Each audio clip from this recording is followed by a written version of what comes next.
Happy New Year, Houndsman XP fans. We are closing out 2020. Thank goodness. I'm not going to be sad to see this year go. I hate to say it, but that's the truth. And this episode of the Houndsman XP Podcast, we're going to lay out 5 New Year's resolutions that every houndsman should keep. The team gets together and we go into a discussion about some key things that we can do to improve our lifestyle as houndsmen and preserve, protect, and promote hound hunting across the globe. Guys, this is going to be a good episode. It was fun. Seth and Lauren have a lot of great points in this thing. And again, New Year's resolutions every houndsman should keep. Give it a listen, folks. Time to dump the box. All right. So the recording's rolling, just so you both know, and we'll decide where we're going to get into this conversation, you know, as it rolls. You're not going to try and trick us this time. I never try to trick you. I just let it roll, and wherever it's good to pick it up and move on into the conversation, then that's where I start the podcast. It's a good strategy. It keeps it natural. Yeah. Some people, you know, when you say you're recording, they're like, ugh. Exactly. We used to open every podcast with, "This is a Houndsman XP. Welcome to the Houndsman XP Podcast, everybody." Blah blah blah, and you'd be having these great conversations with your guests until you say that, and then all of a sudden it's like, dun dun dun dun dun, you know, super serious. And the lights are on you, and yeah. That's right. I was only nervous on mine for about 5 minutes. And then I kind of calmed down. But, man, I was at first. I'll be very honest. For the first 5 minutes, I was, like, almost choking up. When you're like, what's your name? I was like, Sam. You know? Like, yeah. You guys were both guests on the podcast before you were ever hosts on the podcast. Lauren. Yeah. Yeah. But we got to do it face to face. Right. Yeah. It was a lot of fun. Yeah. Best. Yep. So I just got back from bear hunting in West Virginia, and I think the bears are very sleepy. We had 5 trucks, and each truck did 100 miles a day, I'd say. Whoa. Yeah, looking for tracks for 2 days. So you're talking about 1,000 miles of road that our group put in, and we did some leg work and not a track, no tractors. Holy moly! Yeah, up high, it's about 8 inches of snow. I was really looking forward to it. I really like hunting on the snow. It's a lot of fun, but it's a second snowfall they've had and the second cold snap they've had, and so just one of those deals, man. No boo-boos. Wow. Do they like semi-den up then? Out there? They're either sleeping. They're sleeping somewhere. Yeah. Yep. Okay.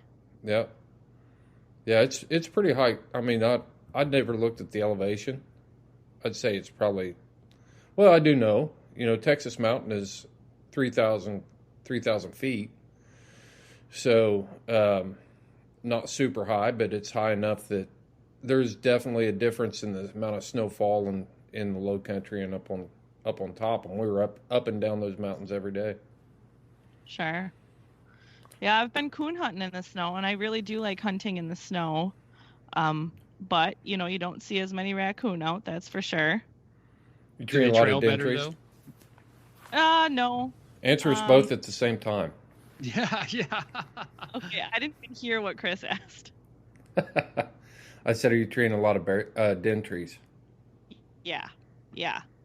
A lot of den trees. And the woods that I was hunting the other night, there had been coon hunters that came in like right in the beginning of the season and shot like 18 or 20 coon out.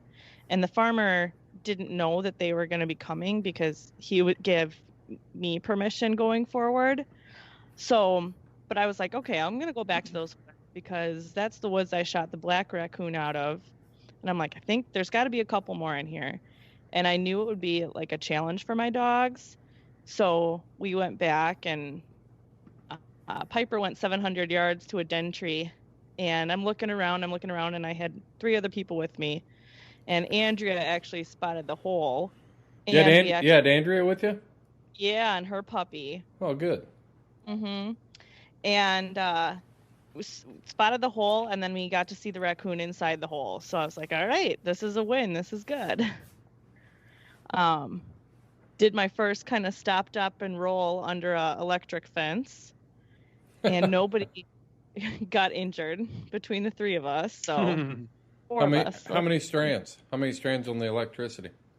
3. 3 strands. Yeah, you had Wow. you had to get low to the ground. Shimmy. We all shimmy. Yeah. Yep. So What's the snow here? When it snows, we typically don't run for 2 reasons. Even if it's only about 4 inches deep, which would be a pretty good snow on the southern plains. But if it's snowing, 2 reasons. One, I definitely do not like running dogs at those speeds when they can't see what's on the ground. You know what I mean? If there's even a slight discrepancy of like blocking their view of the terrain, I'm not going to run them. You're just asking for a broken leg. And then secondly, the hares just do not run good in snow. I mean, it gives a tremendous advantage to the dogs. Mm-hmm. And man, rabbits are just hares are way too precious of a commodity to be blowing them up in the snow when they can't run their best. So we just wait for it to melt. We usually have to wait like an hour or 2 and it melts, and then we start running. That's great. The last time it snowed, we just sat there for about an hour or 2 and just drank coffee. And then by the time we were like, all right, let's go, it was like 85% melted, which was really nice. And then wet ground is excellent for everybody. The hares and the dogs run really good on damp ground. Yeah, it's something you don't think about the dogs seeing the ground at that speed. Mm-hmm. And okay, so how fast are you saying your dogs are running? So like the only time Pronto's ever worn a satellite collar, he's going 44. Holy so cow. He had a 1 minute 38-second mile. Well, did I send you guys a picture of that article on the fastest dog? The fastest dog in the U.S. They said that the speed on that dog was only 36. So either yeah, no way. so either we're calling BS on Seth or we're calling BS on the article. Well, but yeah. What do you say? What do you say, Seth? I mean, I have been multiple times pedal to the absolute metal on my dog rig, and it's going 40, and the dogs are getting away from us, and that's happened like almost every time we run. So I'm gonna say, unless this one. What? I'm gonna trust Seth on this one. Yeah, I mean, racetracks have a lot of statistics on those racetrack greyhounds, and so their time speeds are going to be mathematically the most accurate. So I mean, you have a set distance of the track and you have a set completion time of the race. Therefore, you can easily deduce the top speed or at least average speed of that race. And so you're never going to get a peak speed unless you have a collar on them. But I mean, like I said, we did have that one time. So, and like I said, you guys will find out, but I mean, my pedal is just pressed against the plastic at the base of my floor, and those dogs are burning up past us. And my rig isn't the fastest in the world, but it can top out about 40, and they're ahead of us for the first half of the race at least. Yeah, I found that article. It says it was only a 100-yard dash, so I'm sure that your dogs have not reached top speed in 100 yards. So in 100 yards, that dog was running 32.3 miles per hour. Yeah, because they can from a standstill to an absolute top out in 9 strides, like 9 complete revolutions of their stride. But at full speed, Pronto's stride is almost 17 feet, so that's only 10 strides. So he's only going to be barely peaking out by the end of that race. So yeah, that's a good point. 100 yards is nothing. Yeah, right. Yeah. I didn't see how far they were running, but then when I look at it, I'm thinking 100 yards, whoop-de-doo. Yeah, actually, my math is so stupid. At 17-foot stride, that's only going to be like 7 or 6.5 of Pronto's strides, which, like I said, he wouldn't even be at full capacity, like you just said. Yeah, they're it's pretty cool. You guys are going to love it. Yeah. Well, hey, we got you guys got New Year's plans this week? Hunt. Oh yeah, this week. That's Sunday. Wait, is it really? I haven't even looked at the calendar. No. You haven't Not made New Year's Eve plans yet. No. Well, neither. I mean, if it's nice, we will probably hunt. Yeah, I'll probably, if it's nice, I'll probably hunt too. So that's pretty much a consensus at the Houndsman XP camp. Yeah, I mean, I was trying to hunt tonight when I've got this Christmas thing with my family, and I asked, I'm like, well, how long does this go on, and blah blah blah, and they got kind of angry with me, like, can't you just, one day, just, and I'm just like, but the snow's gonna ice up soon, like, right. Yeah, we're gonna get down into the single digits pretty soon here, so I'm just trying to pack it in. It's 63 right now here. I was in a t-shirt hunting. It was great. You guys get shut down up there through the winter. Do you ice fish or anything, Lauren? It's really funny. I totally would. And I pretty much grew up on a lake because my grandparents lived on a lake, and now my parents live on a lake, but I've never ice fished. So I think I'm going to be trying it this year. I didn't think you could be like a real cheesehead if you didn't go to the lake. Well, we do things on the lake. Yeah, but in the ice. I visit with the ice fishermen. Yeah.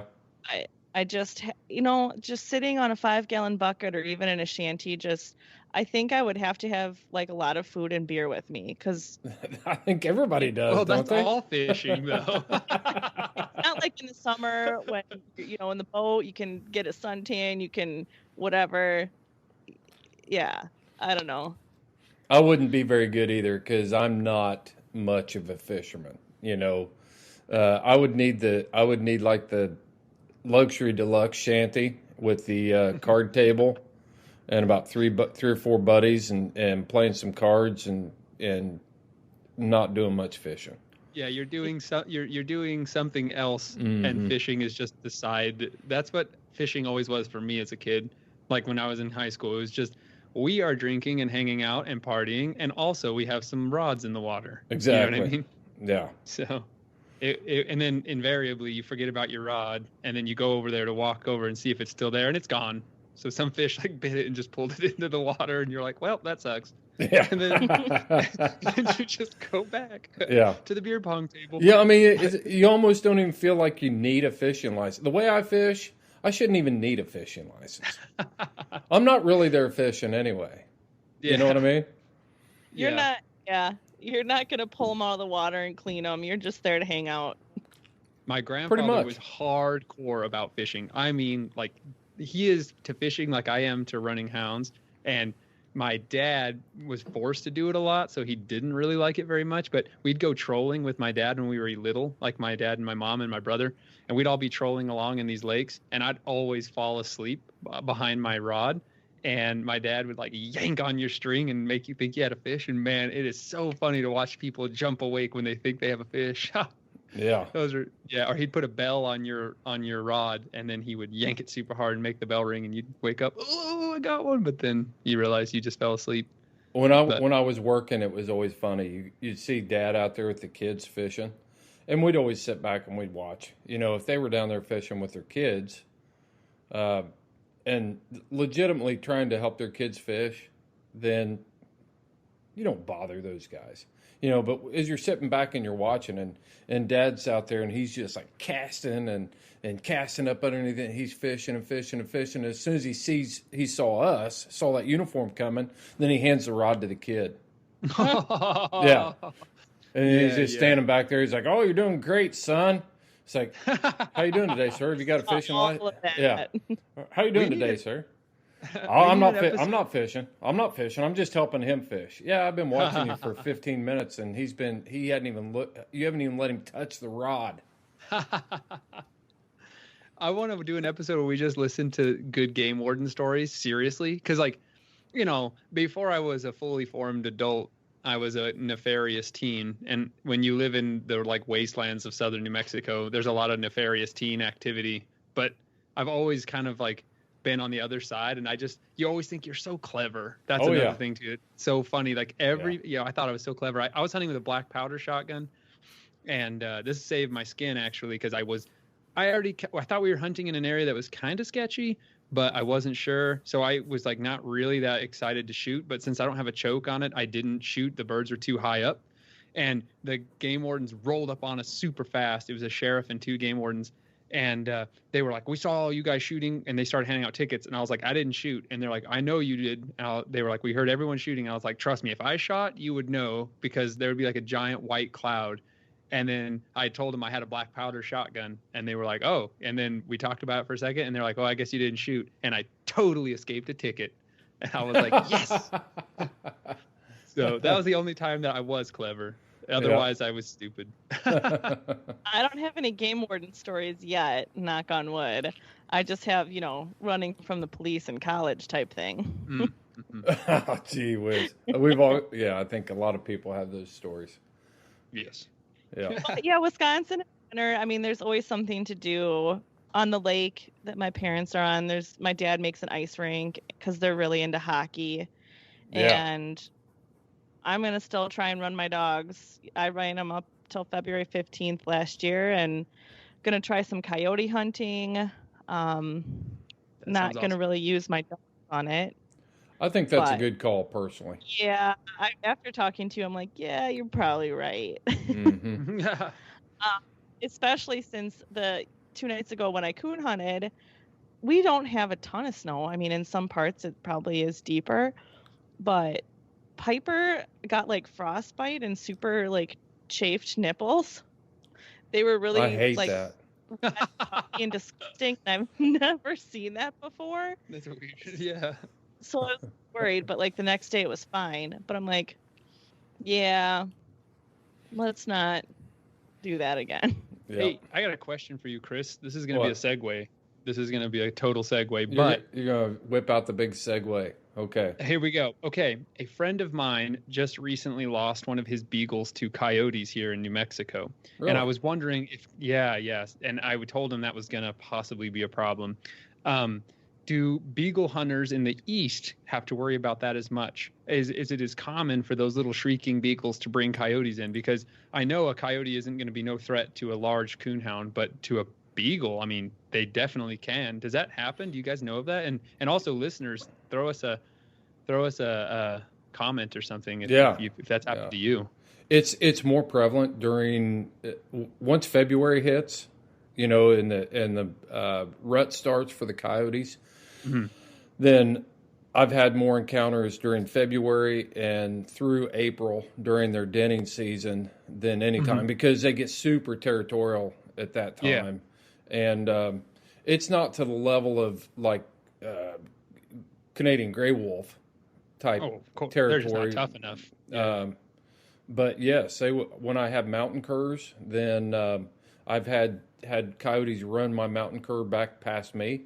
Like within 10 feet of me, before they put the brakes on and realize that I'm standing there. And I've had my Boone dog, the plot that I had for a number of years. He got ganged up on by a mating pair of coyotes, and he got to the point, and it happened to him more than once. It happened to him like 3 times, I think. By the 3rd time, it was the coyotes. I actually saw the coyote cross the ridge in the field I was in and drop down in there to him. And you heard the scuffle, and the coyote came shooting back out, and he went on. So, yeah, it happens. It happens, and it can happen with the beagles as well. And that's what I was going to say about you coyote hunting your hounds, Lauren. If you have any aspirations of going west and lion hunting with any of your hounds, chasing coyotes is one thing, but they get trashing on a wolf, and then you got a real problem. Yeah, or even they could trash in on a wolf when they're up bear hunting in Wisconsin. That's true too. I didn't even think about that, but yeah, that's exactly. A good point. Yep, good point. Yeah, and really right now I don't have the capacity to keep as many dogs as I need for like both things, like coyote hunting and bear hunting and coon hunting. So I have to choose my battles. Sure. Or choose the hounds I can keep. But yeah, talking about coyotes, in the town that I used to live in the city, there is like this creek and kind of parkway that's in the middle of the city, and it's got a bunch of trees, and it's, park and then the creek and all that. And people would walk their dogs along there, and coyotes would come and snatch them. Oh yeah, yeah, that's a well-known phenomenon. Mm-hmm. Yeah. You'd see people with these little fluffy dogs that have like these vests on that have like pokey things coming out of them. Like, people are crazy. I've seen those. I have dogs that have pokey things in their mouths that can deal with a coyote. That's what I do. Right. I hope my dog can deal with them when the time comes, because I'm sure it's going to happen at some point. Mm-hmm. Yeah, I he's hunting heavy riparian, like brush country with beagles, and I was like, in the Southwest, that may not be the best way to hunt rabbits, because our rabbits don't really run a big pattern. They kind of just go straight into a den, or hares. They just run forever. Yeah. But I was like, you need to be careful, because when a beagle bays, that can really attract coyotes, and man, that sucks. Yeah, that's a real bummer. I've seen it with dogs treed. When dogs are treed and the coyotes fire up, and not only me, but I've heard, several people around here that have talked about the same thing. A dog gets treed, and that's exactly what happens with houndsmen in the West, is the dogs get treed, and then the wolves are able to zero in on them, and the same thing happens. Yep. Being up in Wisconsin, that's why, like, when the dog's treed, like, you go as fast as you can. Yeah. I'll tell you, that's probably the major reason you can advocate for hunting wolves with hounds, is because you're actually helping everybody involved by negatively reinforcing the sound of a hound in a wolf's mind. Got it. Yeah. So they hear that baying and they're booking it, not coming in to say if they can get an easy meal or drive away another like carnivore from their territory. Yeah, another thing that some of the electronic game callers and stuff have got treeing hounds where they're using that to hunt wolves. That's a good idea. Yeah, so more people, as we continue to delist the gray wolf, more people need to use that, go out and because wolves will learn real quick that's not the place to go. Yeah, when we had lions that were too emboldened to come near people, the biologist I was with was like, just bark like a hound. And I was like, really? It kind of blew my mind. This is before I was ever into hound hunting, of any kind. That'd make a good YouTube video. Dude, I was super scared, because they had this lion collared, and our our telemetry equipment, the radio receiver, was telling me that he was getting closer. And we were like in a juniper filled draw in the bottom. And so the biologist sitting on the front of the ATV, and I was sitting on the back. And she was like, hey, he's coming. And I was like, what? And then she's like, he's coming. He's on the way. And I could hear his ping getting closer. And his ping was saying he was within 50 yards. And I never saw him. None of us did. Right. And I was like, what? And then she's like, he's a little too close. She's like, bark like a hound dog. And I thought she was messing with me, but I'm not going to lie, guys. I was pretty scared. Because that was my first encounter with large carnivores. I was young. This is when I was a freshman in college. And I was just like, she's like, bark like a hound dog. And I was like, what? And so I just started barking like a hound dog. And sure enough, he left. But I was like, there you go. He's because that's how they collared him. They contracted a local houndsman to catch a lot of these mountain lions, and they tranquilize them and then put a collar on them, gather a ton of information and let them go. And those houndsmen in that area are super duper excited to be parts of those studies, because, I mean, there's more lions to be had for everybody. You were scaring me with that story when you were talking about riding on the back and the other biologist was on the front. I was scared you were going to say you were riding on the back with another dude. I was going to be like, no. I've ridden uncomfortably close to fellow male biologists more than I'd like to admit when we were riding the days of ATVs. But now the days of side-by-sides are here. It's a lot less uncomfortable if you catch my drift. Absolutely. See, I didn't picture that at all. I pictured like a Jurassic Park kind of moment. Yeah, actually, and again, honest truth, I was wearing a black Metallica t-shirt, I think, and basketball shorts. So you're pretty far off when you think Jurassic Park. So, yeah, that was a long time ago. I was 18 or 19 at the time, so I was a lot different than I am at 30. Yeah. Well, hey, let's get into the topic for this week. We've got New Year's coming up, and I'm not a big resolution type guy, but I wanted to talk about some resolutions that I think would be good for me to make and share them. You know, we can talk about them as a group, and it'd be good for individuals, and it'd be good for our hunting community as a whole. What do you guys think? I think that's a good idea. I've been kind of thinking about it myself. Yeah, Definitely. Yeah. What do you got? well, you know what? I made a list of 5, and I don't know that these are in any particular order. I didn't put them in ascending or descending order, either one. So just some random thoughts. I was thinking about, you know, what can we tell our hound hunting community, or what can we talk about that our audience could hear and provoke some thought for themselves. So, you know, the first one I had was, we hear it a lot. When I interviewed Casey Stutzman, he talked about humility. We've talked to several houndsmen that have been guests that have talked about being humble. Dr. Brad Henson, when we were talking about leadership and character development, humility was a big one. So the first one I had was to be humble and be more humble about the way we portray ourselves. And, you know, one of my pet peeves, and I'm getting to this age where I have to be very guarded about it, is the older houndsmen that think that because they're older, then they have all the answers. And I find that the older I get, the less I know. And, you know, being older doesn't mean that I'm more wise. It just means that I've run out of dumb things to do. And, you know, I'm running out of dumb things to do.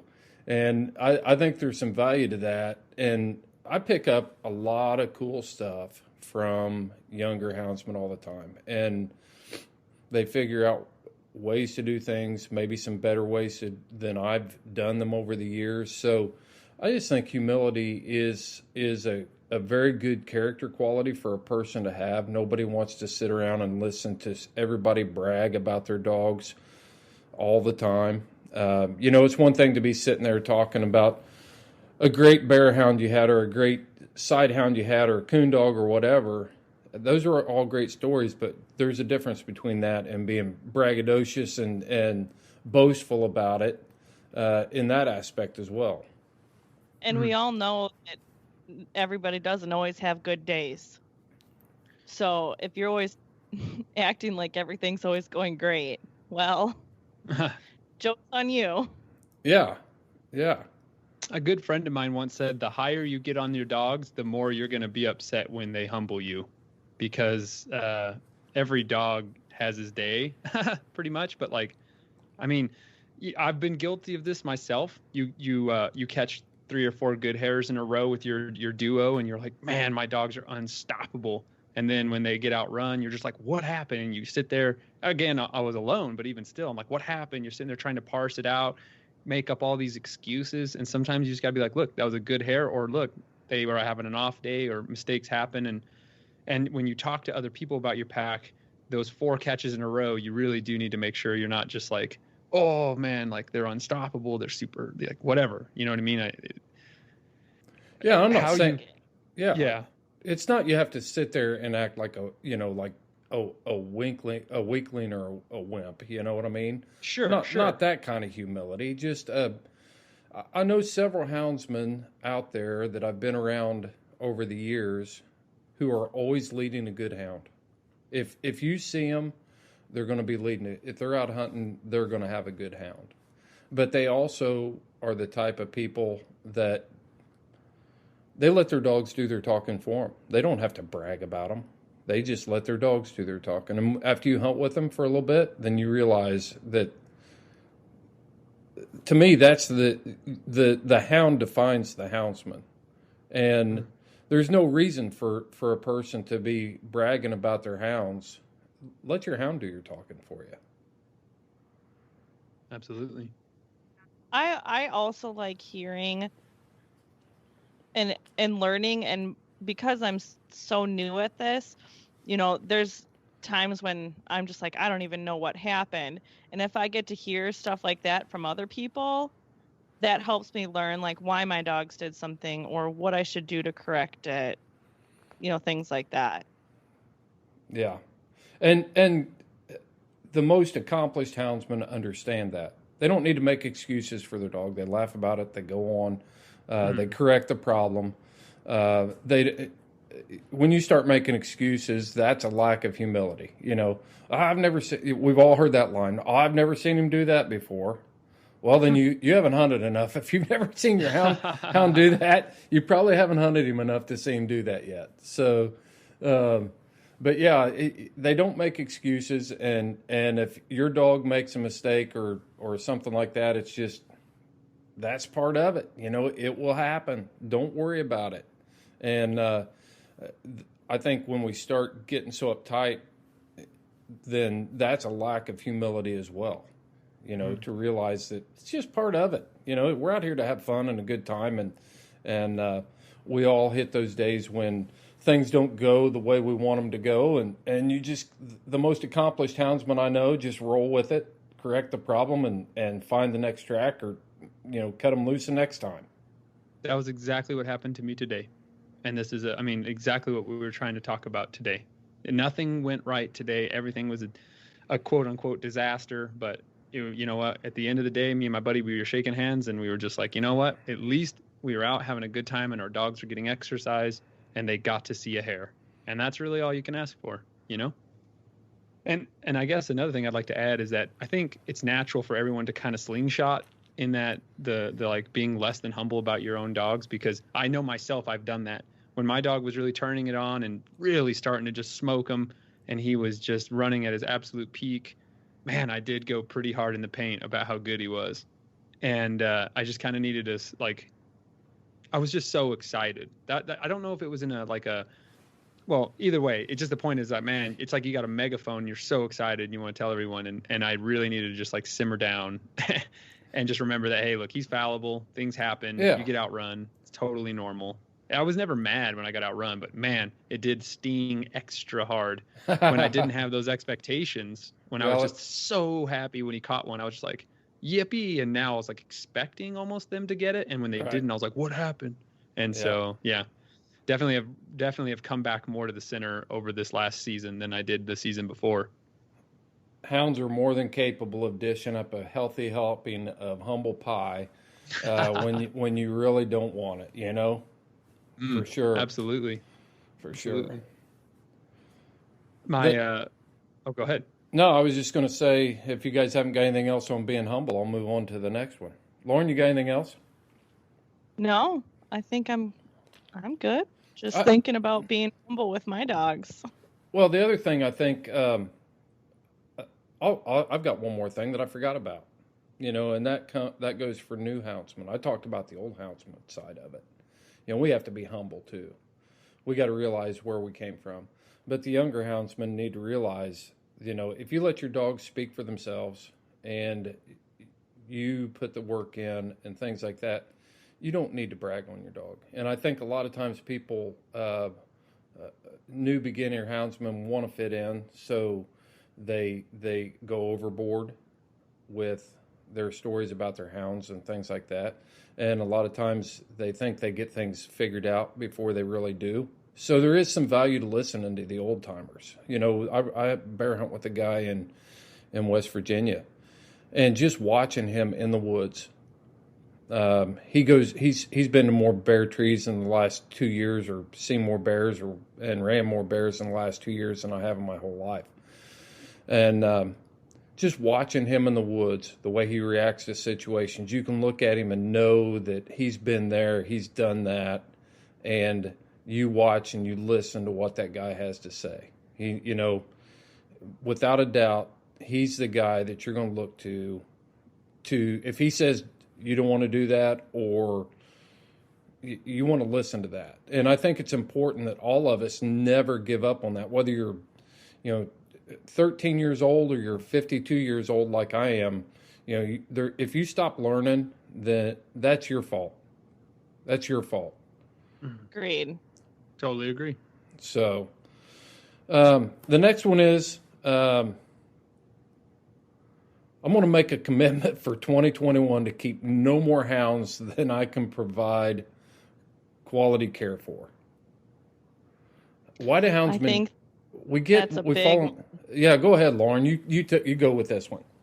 Well, I kind of touched on it a little bit earlier, where I'm like, I know I'm not at the capacity where I can have, a bunch of coon dogs, bear dogs, and coyote dogs, and we see it a lot where these dogs, not mine, are laid up, all the year. Maybe they get coon hunted twice or whatever it is, or someone's got 16 dogs but only takes 4 out, whatever it is. I think it's a big thing to be able to be there for your dogs, good food, medical care, all the shots that they need and everything, being able to check them over, once in a while, and exercise them, get them mental stimulation, and not just pen them up for a year. There's plenty of people out there that have a bunch of dogs and take great care of them, and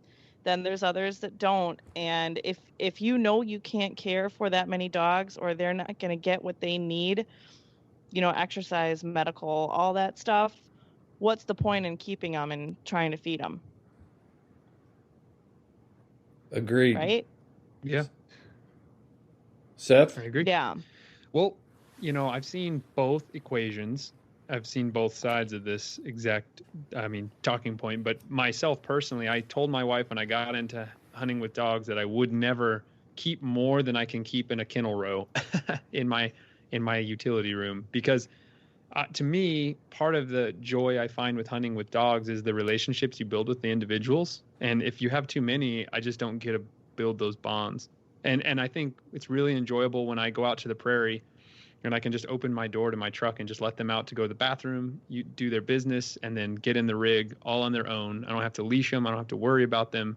And that comes from me just spending time with them. And like Lauren was saying, getting them out, getting a mental stimulation, and training them, working with them. And I know people that have dozens and dozens of dogs of all kinds of hunting styles. And the only nice thing is that if you get an injury, you can lay that dog up and have someone to replace him. But at the same time, like Lauren was saying too, you're dividing up that hunting time between those hounds. So I'd rather have quality over quantity. I always have. And so I like to stagger my dogs in age about 4 years apart, so that at no point I'll end up with more than 8 hounds.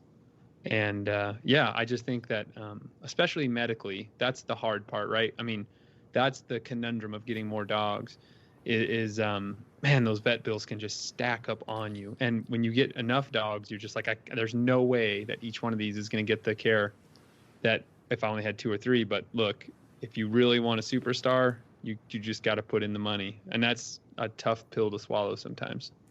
Yeah, I know people. For one thing, this is America, and I'm not trying to tell anybody how many dogs that they should keep. That's not the point that I'm going to make at all.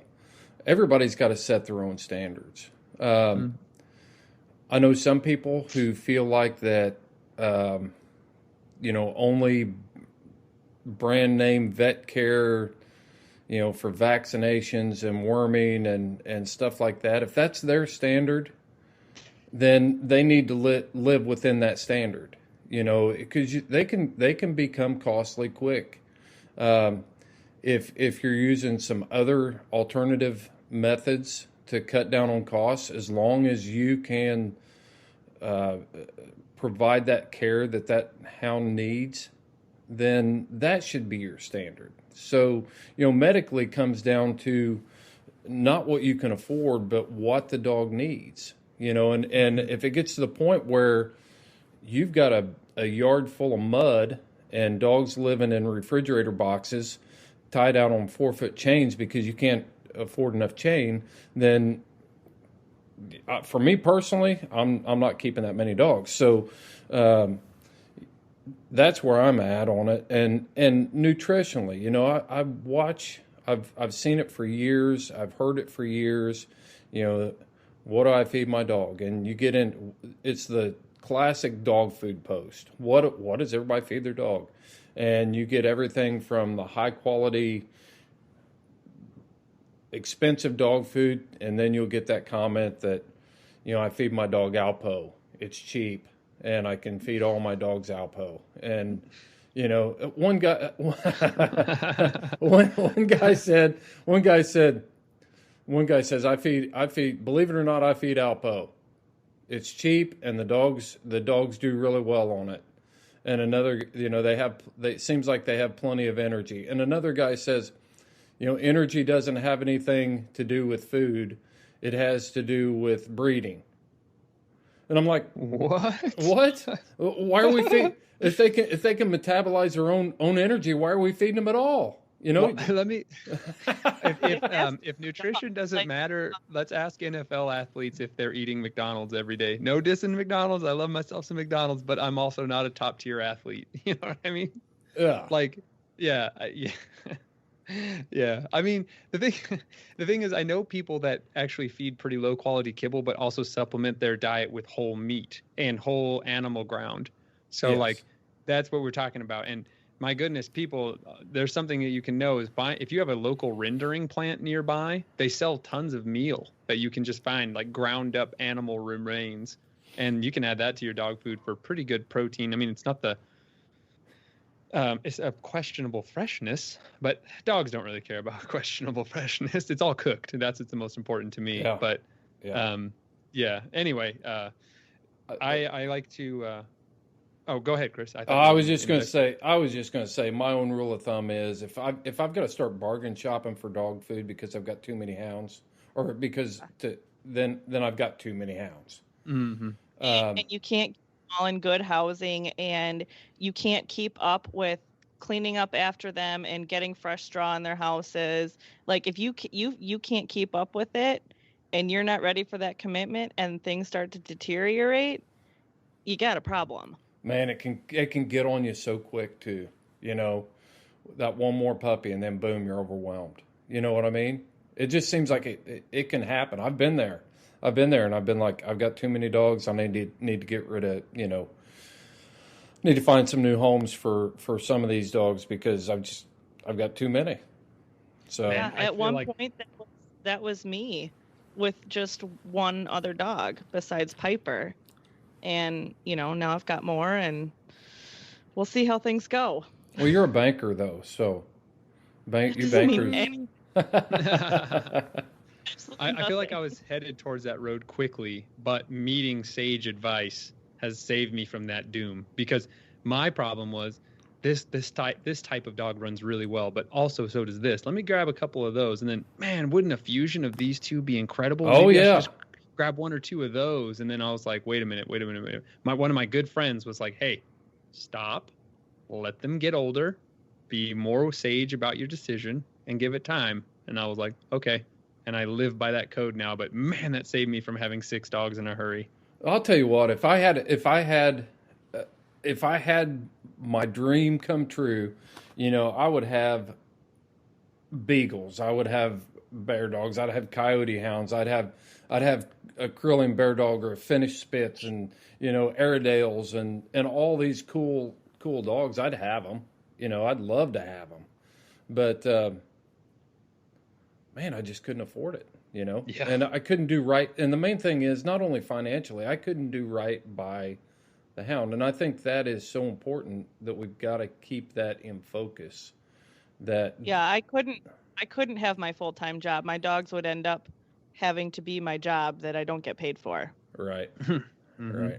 So that I have no money and no place to live, and be living out of the camper with 10 dogs. The free spirit cub and 10 dogs. Hey, you can get a dog's artreed tie out, and get 10 dogs attachments for it. There you go. Yeah. So my problem is, like, if I'm in a bear hunt alone, you need enough dogs to do that. And, if something happens to one dog, if you've got a small pack, then you're kind of screwed. So, I've always been in the back of my mind, okay, I need to add more dogs. And I'm just trying to figure out where that cutoff is for me, and I think I'm about there. Yeah. That's what friends are for. That's what I've learned.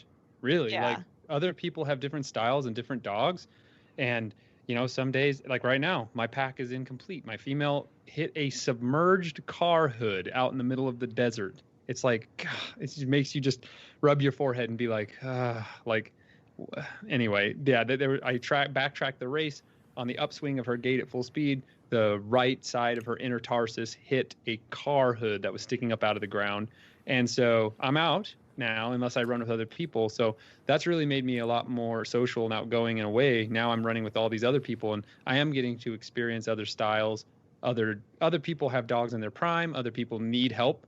And so, man, I've just been going around to everybody and doing a little bit of coursing. And I'll be honest, even though the hair population is super low and the surviving hares that are around right now are all like Arnold Schwarzenegger hares, they're like super powerful monsters. We're having a great time because I'm getting to meet these people, or rekindle some.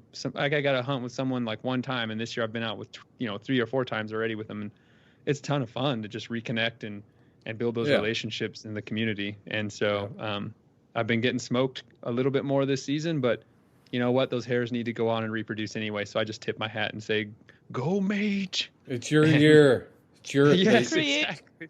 It's your year."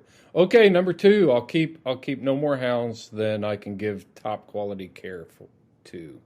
Number 3. This one's going to be number 3. I will treat my fellow houndsmen with respect. Who wants to tackle that one?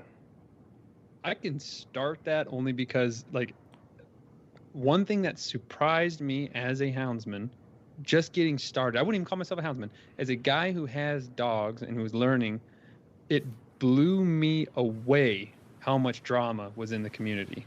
Like, I didn't even understand how adults could be so catty. Not hateful. It's not just coarse stuff. Yeah, I know. But, like, it just blew me away. I was like, we all love this thing, right? We all love dogs, and we're all fully formed adults. Like, how come there's all this drama?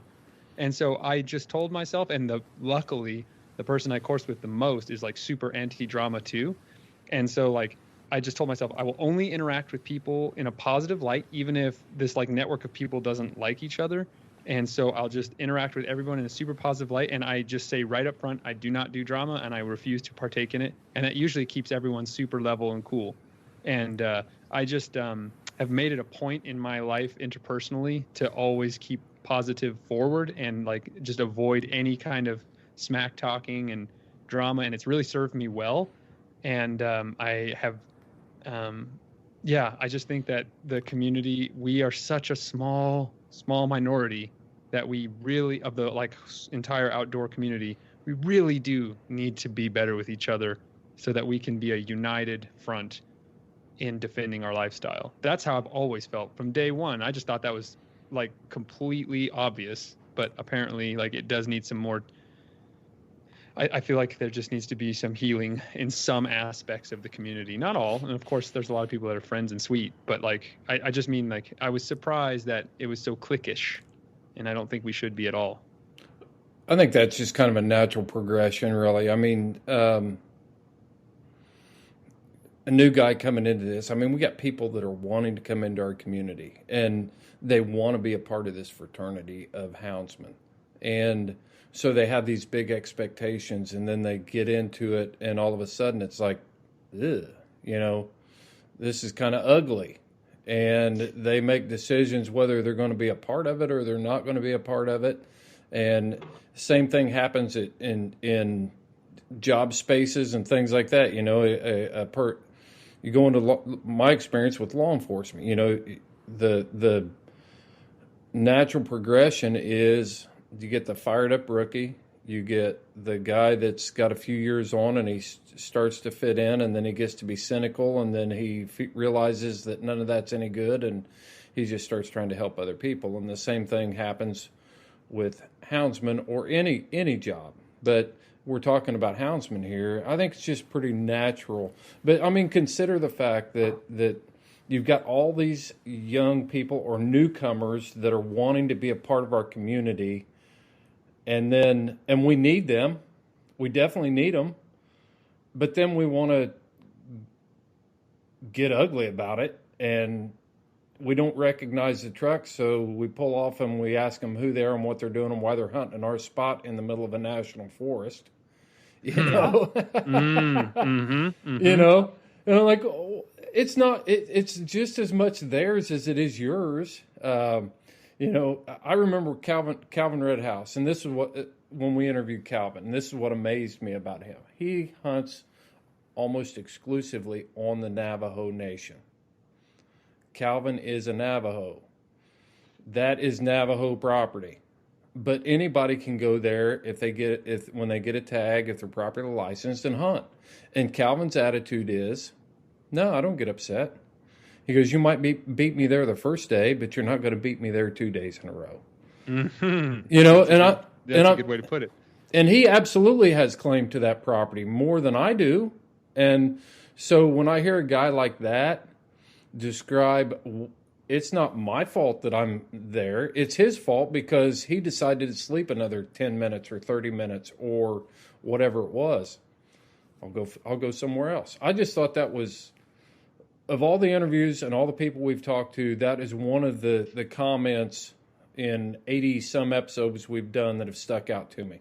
You know, for Calvin to say that made a big impression on me. It's a good saying.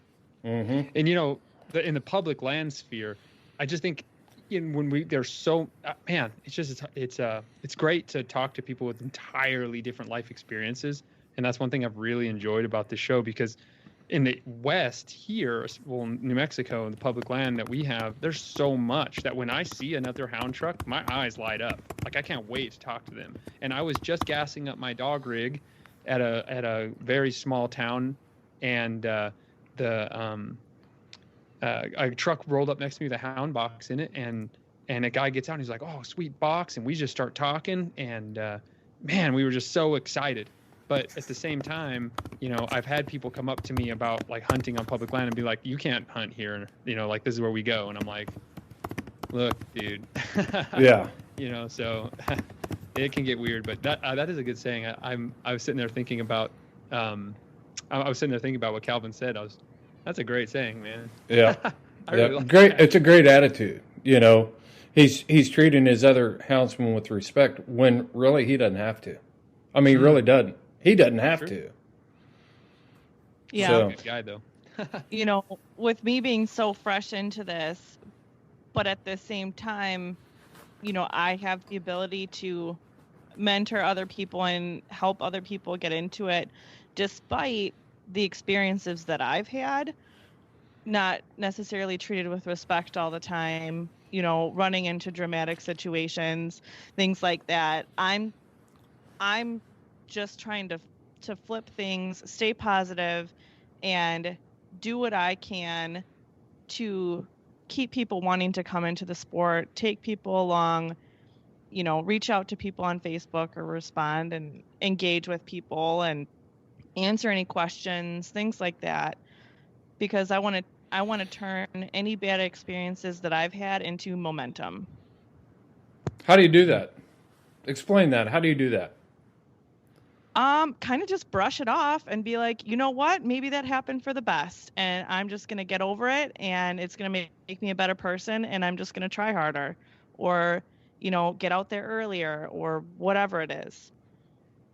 I'm not sure, like, how I do it, if I've, like, mentally made any steps, and, like, okay, step but one. You've been thinking about it, though. Yeah. Yeah. I've really been thinking about it a lot. I think, yeah. I mean, no, that's cool. I wanted to make sure that we weren't listening to like some, you know, what do they call those? TEDx. Is it? Have you guys ever watched TEDx? Yeah, that sounds like something. TED Talk. Yeah. TED Talk. Yeah. I'm going to turn negative energy into positive momentum. Yeah, and it just like get confidence in yourself.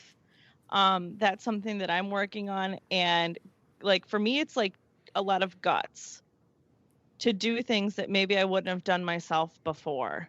like solo, not just done before, but like done by myself.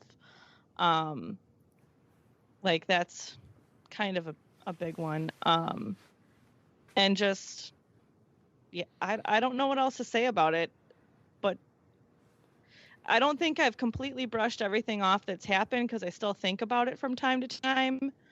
But I'm just like, you know, I'm just gonna try and never be like that.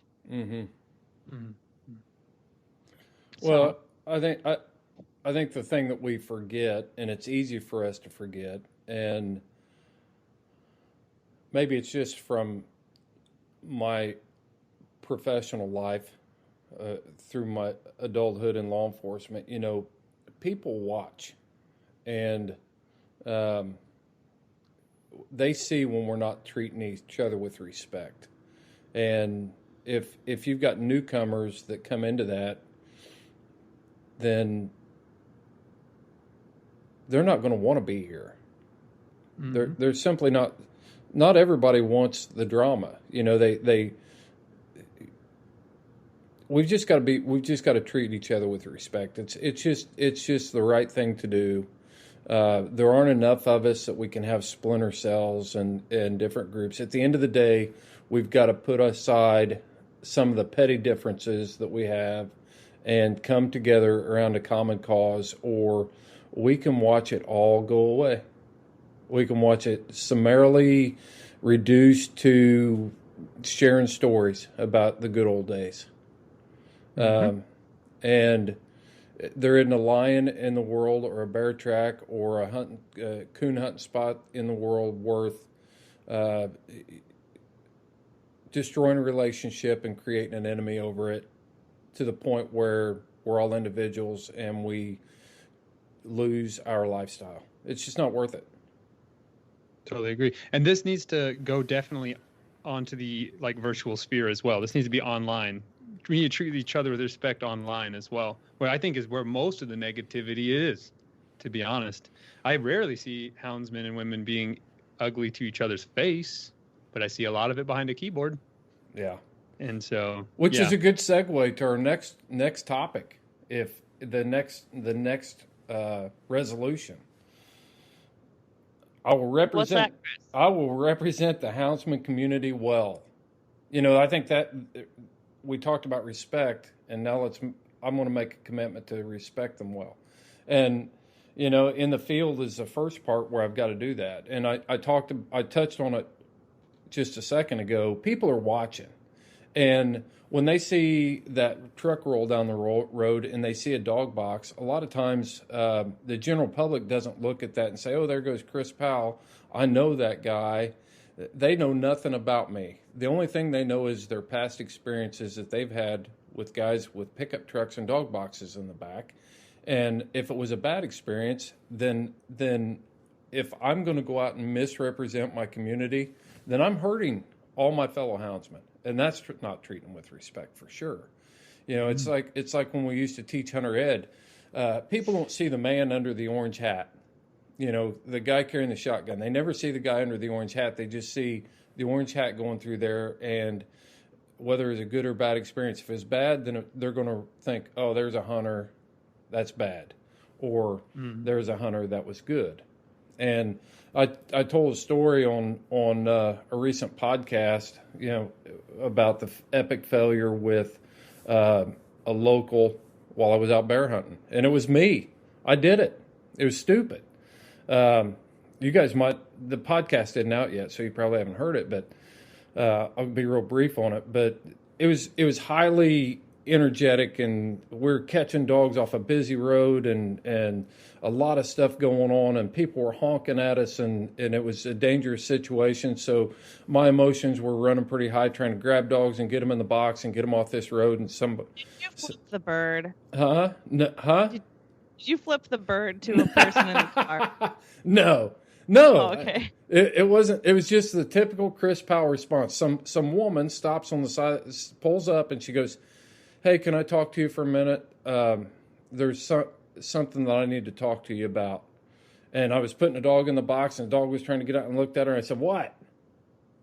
And it was the way I said it right then. And she was like, well, if you're going to be nasty about it, then I'm not going to talk to you at all. And I just thought, you just failed. You just failed that situation right there. You know, the way I represented the other bear hunters up and down that road that were doing the same thing, of all the people to pull up and talk to, she chose me, and I failed. Were you able to recover the situation? Well, I'm not going to ruin it. It'll be in the podcast. Well, it really wasn't. I didn't really expand on it. It is kind of covered in the podcast, but in last week's episode. But you know, I've had time to reflect on it since then, and I apologized to her, but she still wasn't satisfied with that. She was trying to find a reason to gripe about bear hunters in that area, but at the same time, another guy that I was hunting with, she pulled up down there and he smoothed it all over, you know, so, or at least recovered from my fumble. I feel like you reacted the same way, though, that like some mom would have reacted if she's like trying to get kids in a stroller and they're like, got one toddler running around, another baby screaming, and someone's like, hey, can you? And the mom just turns around like, what? Yeah. Of all the times you want to talk to me about the way I parked in this parking space, now is probably not the best time. You know what I mean? You know, a similar thing happened to me recently. I was deer hunting, and I was hunting on a bunch of BLM and monument land that's right next to a bunch of like really, really ritzy housing divisions. And so I parked my truck on a public road that butts up to this BLM, and I was getting out of my truck, and I had my rifle and everything, and I was getting ready to head out. And right when I was about to cross the fence and go into the public land, this lady stops me. She's on her patio, and this is a big, beautiful home. So I was like, oh, goodness. And so she like stopped me and was like, hey, are you going to park there? And again, I almost did it, but I pulled myself back. I almost bowed up and got all stickleback right there, because like I don't like when I get challenged over public land. But anyway, I was like, yes, ma'am. And she's like, oh, cool. No, I was just making sure. She was like, there's people that can be really rude to hunters down this road, and I just want to make sure. She's like, you can park in my parking lot if you want, in my driveway if you want. She's like, I'm just glad people are out there enjoying public land and hunting. She's like, the deer come to my yard every night at like 6 p.m. And I was like, wow, that is not at all what I thought was going to happen. And and I was just like blown away, like how my instinct was to just get all like, oh, this is gonna be some old woman telling me I can't hunt out here, and those deer are her babies and Bambi and stuff. And I was all getting ready to have this negative experience, and I was just blown away with how amazingly generous she was. And she was just like, yeah, the deer come. She's like, there's a decent buck with them. And I was like, wow, like, man, that was an awesome moment for me in my life right there. The main thing that this woman wanted to talk about was us not driving fast by her house because she had an older dog in her yard. And that's what she wanted to talk to us about. And I told her, I said, ma'am, I understand. I said, that's exactly why I reacted with you. People were not slowing down. People were honking their horns and not wanting to slow down when we're out here. Obviously, I understand exactly what you're saying. And, but still, we have to be on point to, we talk about recruiting new houndsmen all the time and bringing more people into our community. Really, we just don't need the ones that aren't engaged not to vote against us, you know, not cause problems out there where we leave a bad impression of who we are and what we're doing. Absolutely. You know, I enjoy traveling with my dogs and having them in the dog box. And if people want to ask me questions and talk to me about it, I revel in that. Like, I enjoy teaching them, like, no, they're happy in there, and then, you know, all about what I do, and show people how well I treat my dogs, and just give them a good impression. Yep, for sure. All right, we talked about it just a second ago, but how can we represent our lifestyle on social media in a better way? I think focusing on dogs and our relationship with them is the most important thing we can possibly do. And look, I've been guilty of this myself. So I am not perfect by any means, and no one ever has been, but we really do need to be intelligent about how we post pictures of teeth on game, because, you know, a dog killing a hare Or For videos. sure. Well, definitely videos. I mean, Yeah. but I mean, I've always since the very beginning tried to put my best foot forward in like my writing and pictures and explaining my pictures. That's actually how you met me, Chris. But like, Yeah.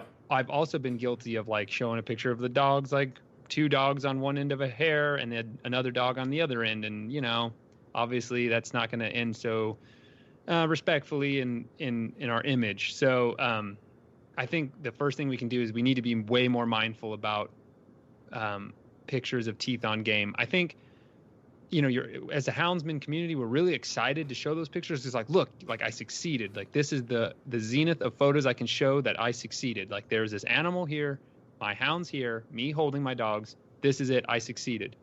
And I've been listening to a lot of guys talking about how, you know, there's no problem with that because this is a hound hunting community. And I'm like, look, a lot of people can get in here that aren't hound hunters and they're intentionally trying to find these photos. Aside from that, I think you can it can be easily misinterpreted, and there's no context in a photo like that. You know, they're just it's a tough sell. Yeah, even if the animal's been dead 5 minutes and you still have dogs wooling whatever animal it is. And it literally takes 5 minutes to set up a high quality photo that's palatable to the non-hunting public, not the anti-hunting public. We've got to be clear about that. There's two different, you know, the anti-hunting public, we're never going to appease them. And we're not talking about appeasing those people. We're just talking about not turning off the non-hunting public, the people who don't do what we do. But we need them in our corner and we need their support because they make up 87% of the population in the United States. So we need them. We need them. We just need to do things that aren't going to make us look bad on that end. And we're never going to win the battle of appeasement with the anti-hunting crowd. So that's not what I'm talking about. And I don't think it's weakness to say I'm going to represent my lifestyle better by upping my game and taking 5 more minutes and setting up a good quality photo or something like that. That's just going to help. I totally agree. And I do see some of that where it's like, oh, you know, like screw the antis. And I'm like, look, we're not exactly what you just said. No one here is thinking that this is going to be about converting anti-hunters. It's not going to happen. That takes years, and that's a very long-term investment in an individual, and that's just not going to happen. I couldn't agree more. I think it's like the people like my uncle and my aunt that have neither negative or positive feelings about hound hunting. And all it took was that first introduction through, you know, my pictures and just talking about it. And they're like, this is awesome. And that is where we have to win. Yeah, I've got an aunt and uncle the same way. You know, it sounds just like yours, but they like my photos. They support what I'm doing. But your aunt and uncle, my aunt and uncle, there's about 277 million more people like that out there in the United States that we need to not turn against us. And it's hard to do it with, graphic photos. And this is kind of a crude way. Well, it's a very effective way I've found to explain this to people. You know, I enjoy posting pictures of my kids on Facebook. You know, I have done it. My wife does it. But we didn't take the video camera into the bedroom and show you how it happened. You know what I mean? Right. Yeah, that's a good metaphor. Yeah. So we all know how it happened. That's not accepted. And we just have to make a conscious decision that the only person that's just there to stroke my own ego when I don't take that time or I'm not conscious about taking some time to represent my hound hunting in an effective way. So couldn't agree more. I think the videos and the pictures and making sure you set it up well is good too. But think about all the written communication that we have on Facebook and Instagram and all that stuff too. And that kind of goes back to just treating others with respect and just showing us our lifestyle in a positive light, we don't always have to talk about, oh, well, you should just call that dog, like out of nowhere. And like, oh, that dog's not worth anything, or has no good breeding and stuff like that. Just, I don't know. I just see so much verbal stuff online that I'm like, it just makes you sound crude and idiotic and just rubs me the wrong way. Which also goes back to our third resolution that we just covered. How about treating each other with some more respect and our dogs? Yeah. So. Well, even the way we address each other. I mean, you hit on it a minute ago, Seth. Everybody becomes a keyboard warrior. We don't talk to each other in the field like that. And I know somebody will say, "My God, I talk to people like that." Well, you probably hunt alone a lot too. So, it's just one of those things that if somebody is scrolling through, looking at posts and different things, and they see this back and forth. I mean, you see stuff that is like pre-junior high type stuff. It's like you should have learned that you can't argue like this when you were in preschool. Come on. Like throwing rocks at each other. Yeah. Mm-hmm. Yeah. It's like Ernest T. Bass. He gets mad and starts throwing rocks through windows. Come on. You have no context, do you? I have no idea what you're talking about. This is for the older people out there. Ernest T. Bass, baby. You'll know what I'm talking about. All these young folks. Yeah, all you young whippersnappers. That's what's wrong with America. You never grew up watching Andy Griffith. Another thing about representing houndsmen in the community well, aside in social media, we talked about in the field, is we need to respect the land and the landowners and things like that. And I think that comes a long way, or goes a long way.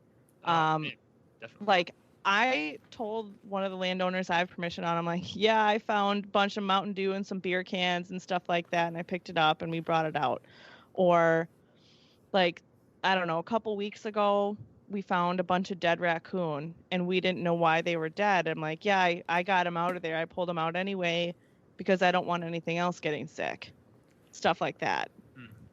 Yeah. Here's a way that you can be a good steward of the land, but also bring a positive light to the hunting community, the hound hunting community.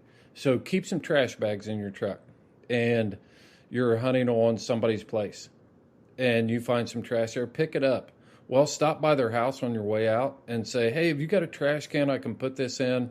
I picked this up down at your gate down the road down there. I don't want it blowing out of the back of my truck, going down the road and trash blowing somewhere else. Do you mind if I throw it in your trash can?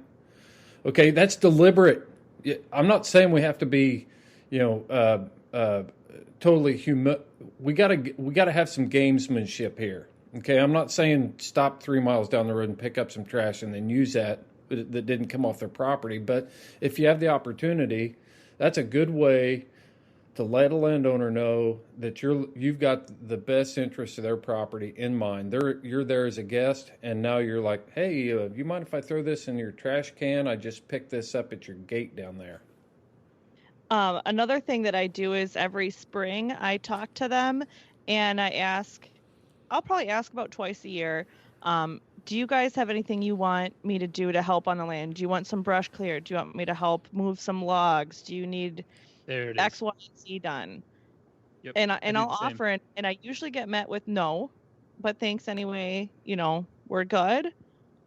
But offer like manual labor help too. Definitely. That's what I always ask. You guys need help moving cattle? You guys need help branding, that kind of stuff. And then also, and another really big one too is a lot of people are really apt to have someone out there just like scouting around. So if I'm out on the line, I'll be like, hey, I'll let you know if I see water tanks messed up or fences damaged. If I see a sick cow, something like that, like I'll let you know. And they really appreciate that a lot. When you're like, hey, I found a water gap that's busted and a herd could get through here. I drop a pin on X and I send it to them. And they're like, oh, Wow, thank you. That's really served me well. And also, I always offer to make him a jackrabbit skin hat, but I still have no one to say yes to that yet. Well, you can come hunt on the land that I own, which is about a 16th of an acre, Seth, and I'll take your jackrabbit hat. Yeah. Yeah, one of our really sweet families that lets us drive out there and hunt, they have one of the pastures we hunt on is about 12 miles wide. So there's a lot of land to patrol out there, and so they really appreciate the amount of land we're out there cruising around, watching and looking and just paying attention in general, Right, right. There's so many things. I mean, it provokes. I think this topic could provoke some thought, about how we can represent our community better as a whole on social media, and that's going to be one of my commitments for 2021 is to represent our community better, for sure. So let's number 5. This is a top 5, so and I will invest in something bigger than myself in 2021. And what I'm thinking on that one is there's so many opportunities for us to get involved. It's easy for me to get introspective and look at, the performance of my dogs and my hunt and how I'm going to enjoy myself and think about me a lot. It's easy to do that. But for 2021, then I'm going to start looking at what I can do for the hound hunting community, get involved with state organizations or a hound organization, nonprofits, like Freedom Hunters, or I just think that's important. So I'm going to invest in something bigger than myself in 2021. Definitely agree. One thing I also want to put in there is, they can be organizations too that may not have a direct link to hound hunting, but also you may mention this, but like for instance, in the West, a big organization that protects the public lands, Backcountry Hunters and Anglers, and they're pretty. At least the New Mexico chapter has a lot of pro hound hunting views, and they're just to protect it for everybody, and that's something I want to get more invested in. I've always have supported their mission, and I think protecting our public lands is right up there on the top of my top 3 most important things that I think is for sportsmen. So, and also I want to always just, it's something that it's more of a esoteric thought, I guess, but I want to make sure that whatever I'm doing is always for the greater good of hound hunting. And I think defending public land is one of those ways that if you take a forefront and leadership in that position, that will gain us tons of positive views too, because, Seth is a board member or a leader in Backcountry Hunters and Anglers New Mexico chapter. And also he is a houndsman. Hey, maybe we should give these guys a little bit more at the table and also check out what they're doing more in a positive way. Hey man, this guy's dogs are the craziest looking chupacabras ever, but man, they're cool. You know what I mean? He knows what he's doing with them, and he treats them right, and he's respectful. We need representation in those circles.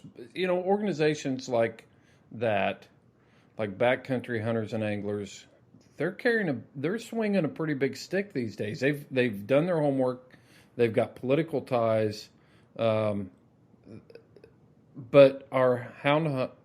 they need representation from the hound hunting community, so that if we're not sitting at the table, then we're not going to be included in some of those policies and decision makers. And I've watched this happen for 30 years. Where I just want to hunt. I just want to enjoy my hounds. And then when there's a time of crisis, the game's already been played. The decision's already been made because we didn't have representation at the table. So we get cut off from access to property or rules making processes or expansions of other seasons, and whereas if you just make the investments now when there's not a crisis at hand, you can have You can make friends. You can build those relationships. And if you do that, I can tell you, just like we interviewed Gene Hopkins with the Indiana Sportsman's Roundtable, Gene calls me when there's an issue that comes up. That's a great thing to have. When people are actually, the people who are the influencers, for one thing, we need to be influencers, but when you have a network of people out there that are all working for the common good and you're included in that, that's how you be successful in playing this game. Because it is a game, political game and things like that when it comes to rules-making processes and hunting. Mm-hmm. Yeah, and get to know the members of those associations, get to those banquets, talk to those people, because those, you could be the person going to help with the legislation, whatever, but to have that relationship with the person that's most likely going to be doing that is good too, and get money invested. And I think it is investing money by donating to, whether it's, in Wisconsin, the WBHA, the WCHA, things like that. I know for me, like my goal in 2021 is to be on the Conservation Congress with the DNR. I'm also going to be hopefully joining the board of the WCHA, which is to kind of help with that, the Wisconsin Coon Hunters Association. Yep. Okay. Yeah. So, like, well, if you get that, more than just going hunting, right, and doing it for yourself. If you get that position, Lauren, then bring this idea to the board. If you become a director for the WCHA, bring this idea to them. Contact like the local or the state chapter or local chapter, whatever it is of the Wild Turkey Federation or Ducks Unlimited, and sponsor a print for their banquet. It doesn't cost much. I'm talking about, find a $70 print that's not going to break the bank for your organization to sponsor, and let them raffle it off. I guarantee if you call them and say, hey, we hear your banquet's coming up, and we would like to sponsor a print for your banquet, you're going to be met with like, really? Yeah, that'd be great. Awesome. Now you've got your foot in the door to build that relationship, and then go to their banquet. Go to the banquet. So my challenge to all the hound organizations out there, whether it's a Rocky Mountain Elk Foundation or the Wild Sheep Foundation or Safari Club International, whatever that organization is, if you know about, I would challenge the leadership to take $50 to $100 and sponsor a print or an item for their banquet, and I guarantee you'll get reciprocation on that well beyond the $100 value that you're going to invest. We've done it. Definitely. It's awesome. It's awesome. Great. That is a great idea. Thank you. Man, that's a great idea. Yeah. I mean, who really likes raccoons? They eat those eggs. Right. Right. Right. It's more about it goes back to that representation part. We've been misrepresented, and we've allowed the narrative to be controlled by people who don't actually know what's going on out there. And so even by other hunting groups, deer hunting groups or whatever, we've allowed them to make their own decisions because we haven't got involved with them. They've never been able to put a face with that houndsman that they think is messing up their deer hunting. You know what I mean? It's easy for them to sit back and pass judgment because they can't put a face with it. It's just those guys, those houndsmen. Well, now if we become involved, then it becomes Chris Powell. Lauren. Oh, that's Lauren. Oh, that's Seth. Oh, I know. Well, I know Chris, or I know Seth, or I know Lauren, and they're not like that. So now we put a face with it and a name with it instead of just those guys. Mm-hmm. And a good name. Perfect. And a good face. Yep. Yeah. That makes me laugh. You're like, those raccoons eat those eggs. That's right. That's right. That's All what right. I think about. That's my list, guys. That's the 2021 Houndsman XP resolution list for my hound hunting contributions for 2021 right there. So be humble. Keep no more hounds than I can effectively care for. Treat my fellow houndsmen with respect. Represent the community well, and invest in something bigger than myself. I think that'll be a tall order to fulfill for me for 2021. That'll be enough. Yeah, but if everyone can keep, even one of those in the back of their mind, I think, it's a step forward. Yep. Final thoughts, Seth? I think touching in on all that, that's a good thing. I wanted to add that, like you said, it's a tall order, and let these be resolutions that you internalize as core values. And it will take time. You know what? These are habits and core values that are going to have to take possibly months or years to internalize, but don't give up. That's what I would say. Most resolutions, people just kind of get back into their own habits, old habits. Take some time, be self-reflective, and internalize them. They're good lessons. Nobody's perfect. We've all made dumb mistakes. I have been that guy who rolled up on a spot, saw a dude there on public land. We're both deer hunting, and I go, beep, beep, beep, beep, and then I just got to remember, hey, he's got every right to be here like I do, and I should have been here earlier. And I just roll on. So I think, like I said, keep these keep your resolutions and know that it's going to take the long term. That's my final thought. Yeah, good point about rolling them into your core values. So, and not just, okay, make this resolution and move on.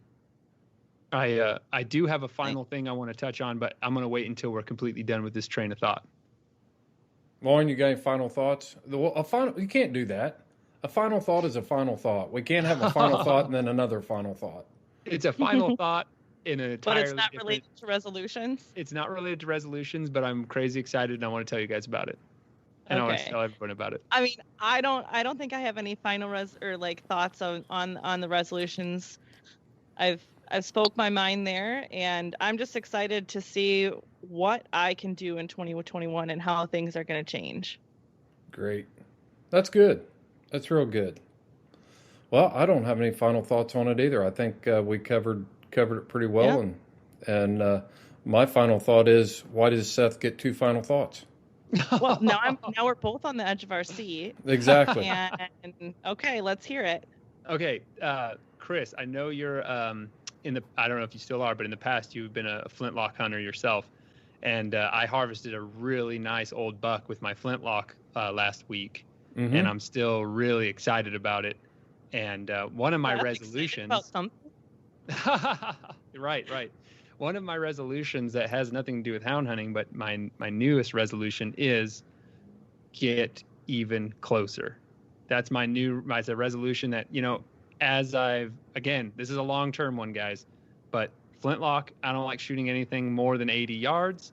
And I have a nasty habit of when you think you're close enough and you're like, well, maybe I should throw a ball. Maybe I should just steady myself. And this is as close as I'm going to get. It's time now. Let's go for it. And this year, I did not do that. I had him bedded down at 80 yards, and I was like, you know what? Everything's good here, but no, I'm going to try to get closer.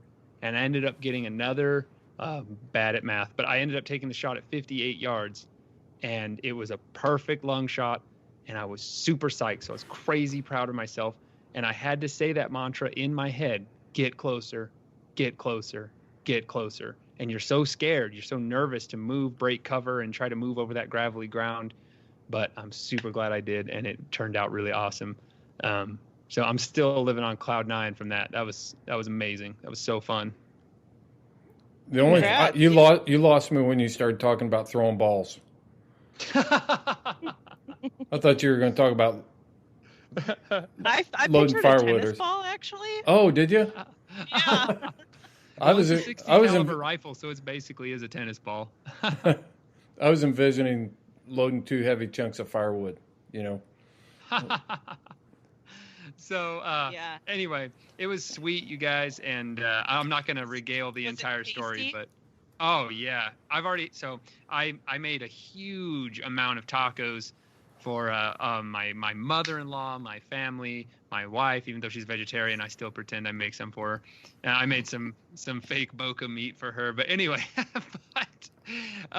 yeah, I just made a ton of meat, and it was my mother-in-law's first time having old ruddy buck, but it was still great. It's super good, and yeah, guys, it was awesome. I was gonna tan the hide and try to make a wall hanging out of it, but the pack out demanded that we remove his legs, so I was unable to save the cape.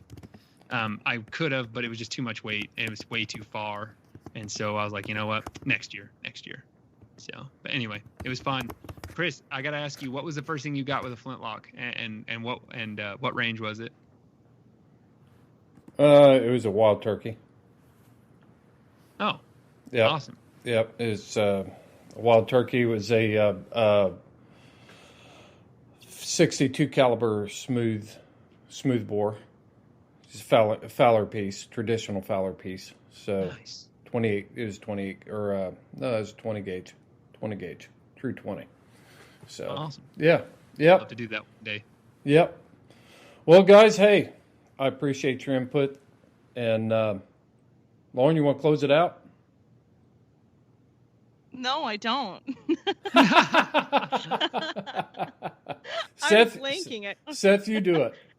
All right. Well, we're all following our hounds, and I think when we head out into the woods, we need to make sure that we keep our best foot forward and think about these important lessons that we need to internalize as houndsmen. So when you meet up with your friend out on the prairie, talk about these things, and then you follow your hounds and I'll follow mine. Perfect.